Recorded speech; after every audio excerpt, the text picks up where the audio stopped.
Hi everyone, this is Board Games and Bourbon. I'm Glenn Flaherty, and right now I want to talk to you about the new game Cryptid by Osprey. It plays 3 to 5 people, and it's a deduction game. It's competitive, and it's one of the best ones I've played because a lot of deduction games for me suffer because it's one versus all, and I don't like that. I like when everyone has the same circumstances.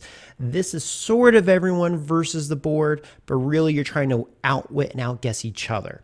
Now, in this game, you are a cryptozoologist, and you are trying to find where this beast is roving around this territory.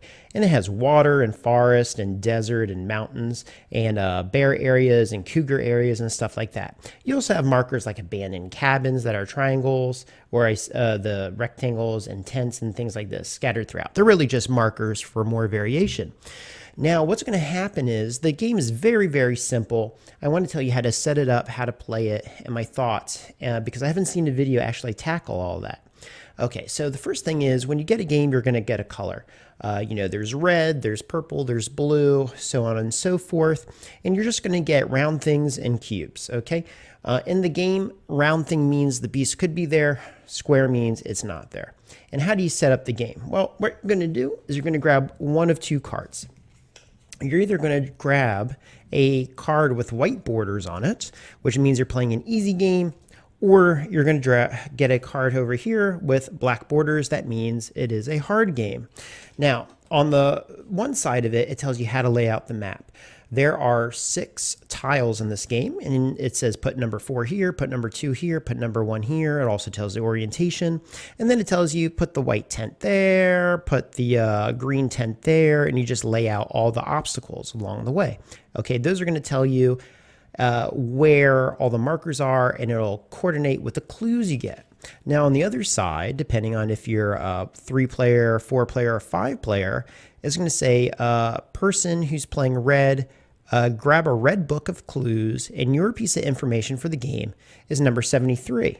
So you're going to grab your red book over here, boops, you're going to read number 73, and that's your little piece of information. And that information will be something along the lines of it is on yellow, or it is not on green, or it's within 2 spaces of a mountain, something along those lines. And all the players are going to get bits of information. The cards also, let me grab the easy one here to see.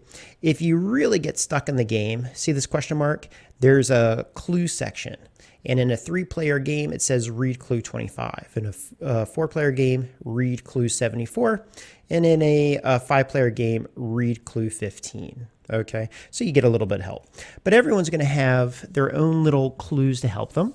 And on your turn, you're going to take one of 2 actions. You're either going to say, could the beast be here?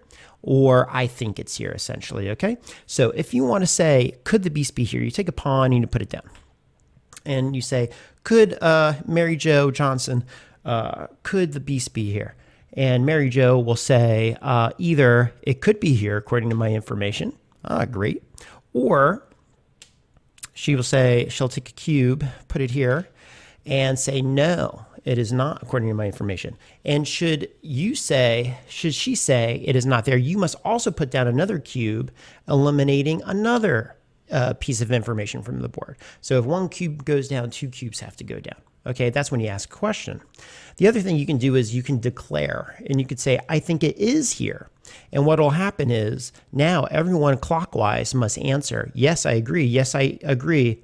I disagree. My information says it's not there. And then it's over. And basically you just do this going around until the answer is found. And it is really hard.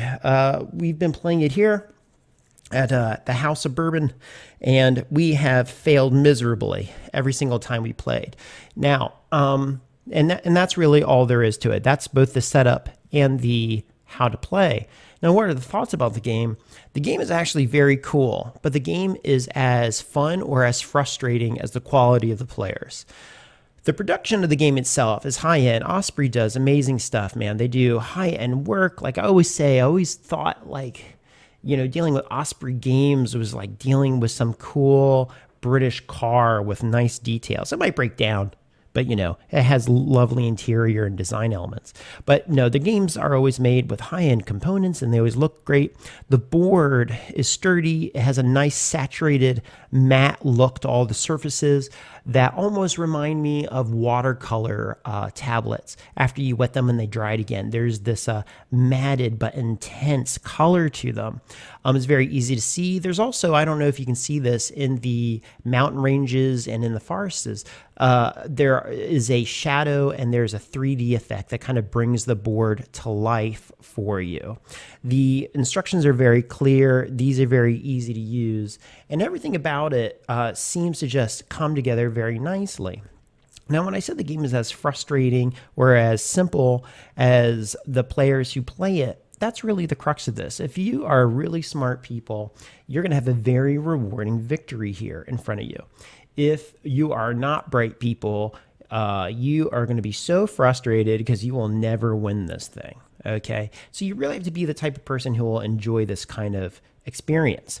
Now, you have a whole fistful of scenarios to play. Okay, so I really don't think you'll ever run out of things to do. Another important thing to know is that there are limited cubes in the game, but that does not actually limit how many yeses or nos you can give. They also provide you, very smartly, with a little player aid on the back of every booklet you get. It's a very accessible game. It's not one where you have to, do a lot of setup. Setup maybe takes 1 minute.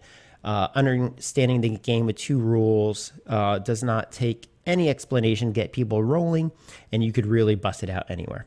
So I actually really enjoy this. And like I said, because everyone has the same starting proposition, which is everyone has one bit of information, and it's 1 versus 1 versus 1 versus 1, not 1 versus all, like, Furia, Dracula, or whatever those deduction games are. Or the worst is when you have these games, like, I actually am not a fan of these werewolf games where, every round you change your role or something like that.